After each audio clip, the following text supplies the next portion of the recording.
And yes, sa pagpapatuloy ng ating mga barangay projects, for today's vlog, ay gusto ko lamang ibalita sa inyo na dumating na ang ating pangalawang batch na in-order ng ating solar lights.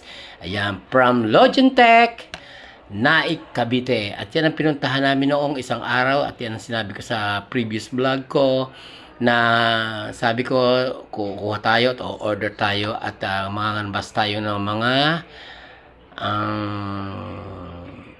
solar lights. At talaga naman kung hindi, if I'm not mistaken, ay 1,000 watts each ang sinag ng ilaw ng solar lights na kararating lang sa kasalukuyan.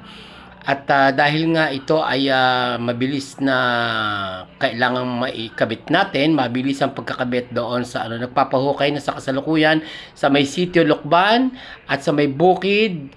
Ang mapapalagay sa sitio Lukban, Lukban Valley rather, ay 15 solar lights at yan ay napakagandang tingnan at magiging maliwanag na hanggang doon sa may daang pailog papuntang Lukban at Sabang. So abang-abangan lang natin at makikita ninyo ang liwanag ng daan diyan pagkagabi at yung mga umuwi galing pabrika or yung mga residente na nakatrabaho sa kung saan pag umuwi ng gabi, magiging maliwanag na ang inyong daan dyan at hindi na magiging madilim pa ang area, although may mga ilang-ilaw pa rin diyan sa kasalukuyan.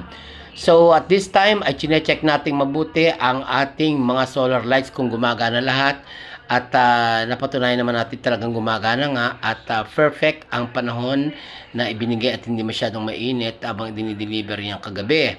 So maayos naman ang lahat at lahat ng parte ng solar lights ay maayos na i-deliver at na-check natin lahat. So thank you so much for watching and see you on my next vlog again. Thank you.